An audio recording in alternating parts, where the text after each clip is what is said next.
Hey guys, welcome back. So now I usually don't do this, but I kinda gotta do it this time. And that's hit you with the big fat I told you so. And if you're new here, you're probably like, what the heck is he talking about? Fair enough, but in Marvel Legacy #1, which just came out about a few days ago, we find out that Black Panther is going to have his own planet. And now I see a lot of people talking about Marvel Legacy #1, and there's a lot going on in this first issue. I'm not really in this video going to cover all of it because I really don't do reviews of single comics like that. Like once in a blue moon I might, but I prefer to talk about an entire concept or a full series and tie the references to other issues and stuff like that. More than likely what I'll end up doing with this one is just breaking it up into smaller pieces and just have a thorough breakdown of each of those. But what gets me is across the internet there's a lot of mixed reviews about this issue 1. And there's nothing wrong with that. Everybody's entitled to their own opinion. But I feel like a lot of things that are happening in this issue are getting brushed over and they're going unnoticed, mainly because a lot of people don't really understand how they tie into what's been going on for a while. Prime example. At one point, the issue jumps over to New Mexico for the Deep Space Monitoring Station. And trust me, I get it. This issue jumps around a lot, so it's easy to brush over little stuff like this. But mainly what these guys do at this station is monitor extraterrestrial signals and monitor deep space, so if a threat's coming, they can have the jump on it. But when one of the guys walks away from his monitor, all of a sudden, an incoming signal comes from Sakaar. So now in that Marvel Legacy issue, this one page here just stands alone. And what this does really is explain where Amadeus Cho is during the Weapon X series. And if you guys remember a while back, I did a video where I talked about some of the spoilers that Marvel shared with the new Marvel Legacy issues. And I mentioned a couple times before that the reason that Cho wasn't there to face off with Batch H was because he'd be going to Sakaar. And as it turns out, that same distress signal that was received in New Mexico saying that they need the Hulk, Cho received this message and he answers that call. And I'm not the biggest Amadeus Cho fan, but I am intrigued enough to keep reading and find out why he's losing control. Because that's why he's out in space in quarantine to begin with. But we'll dig deeper into that in another video. But what I want to focus on more in this video actually starts back in Secret Wars. And for those of you that aren't familiar with the 2015 version of Secret Wars, I did a video on Black Panther using the Infinity Gauntlet, which took place within the Secret Wars event, and that'll probably be your quickest way to get caught up on what all happened in that event in about 10 minutes or so. But Secret Wars is pretty much what wiped the slate clean and gave us all new, all different Marvel. And after that, we got Marvel Now 2.0 and now Marvel Legacy. And Marvel Legacy is really a montage of things manifesting as a result of Secret Wars, of Secret Empire. They're really just taking the time to bring everything full circle and make it more connected as well. And because of this, now in Marvel Legacy, we'll begin to see things that are coming back from events that happened before. So in 2015 Secret Wars, issue number 9, I believe, it was the very last issue of that run. There's about 8 or 9 issues in it. But after Black Panther put into place this elaborate plan on how to beat Dr. Doom, who had achieved godlike powers at this point. But when this happened, Molecule Man transferred Doom's powers to Reed Richards. And from there, Reed Richards pretty much reset everything. And that's where all new, all different Marvel pretty much began. But Black Panther didn't only see this as a plan for success, but also as an opportunity to push further forward his Wakandan people and introduce to them an entirely new solar system. So now when Black Panther traveled to a region that was only known of oral history,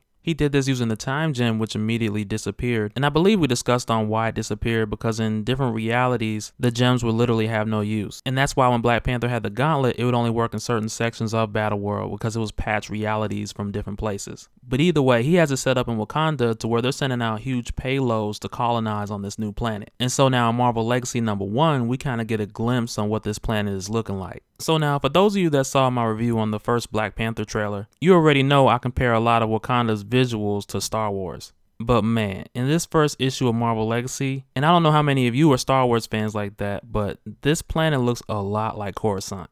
And that's just my opinion. I really like Star Wars, and that's the first thing that came to mind. And on top of that, I wouldn't doubt, I don't know this for sure, but I wouldn't doubt that they took some inspiration from that as well when it came down to designing what exactly this planet would actually look like. But I love what they're doing, man. So now the actual name of the planet is Bast, named after the Panther god, of course. But what Marvel Legacy also does in this first issue, they establish that we now have the intergalactic empire of Wakanda.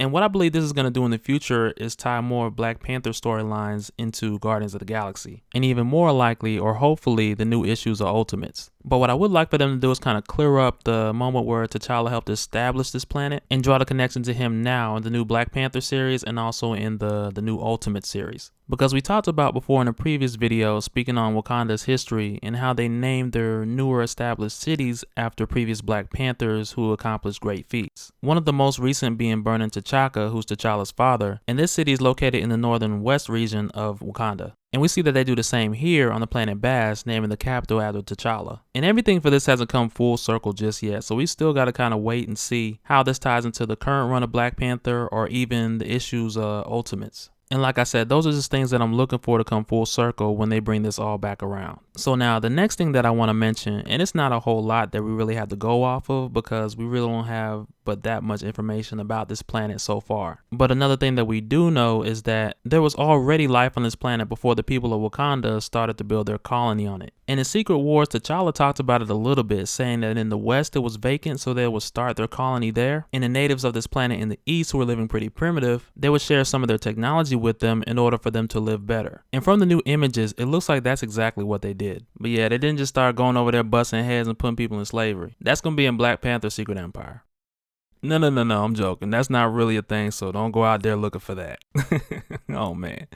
Anyway, let me stop. But for a little bit, I want to talk about vibranium.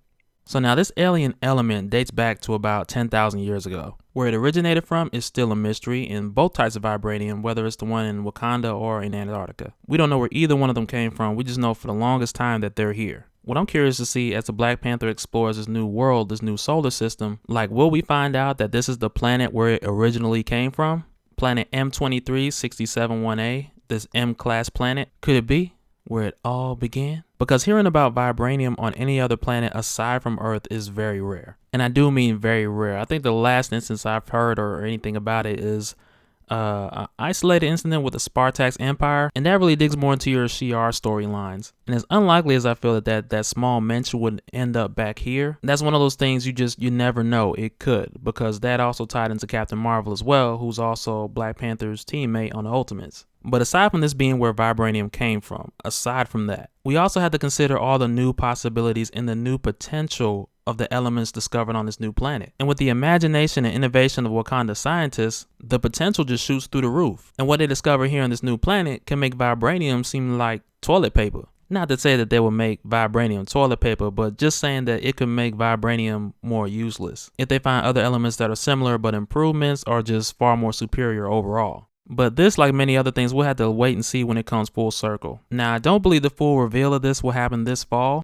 because there's a whole lot of other stuff going on in Marvel right now. And that's not something we know for sure. We just know that it's coming eventually. It's not like we have a specific date or we know what issue the planet Bast will premiere in. But my best guess would be either Black Panther or New Ultimates. And I kind of feel like it's more likely to be in Ultimates. But I'm going to wrap it up here for this one, guys. Let me know your thoughts in the comments below. What do you think about this new planet Bast? Personally, I believe this is a monumental moment and achievement for the Black Panther character, and a genius move as far as the writers expanding this character and taking him to a new level. But let me know your thoughts in the comments below. Hit me up on Twitter as well. And I got a bunch of other links up here if you guys want to learn more about Black Panther or Wakanda or the history of both. Don't forget to like and subscribe, and I'll catch you guys on the next one. All right, later.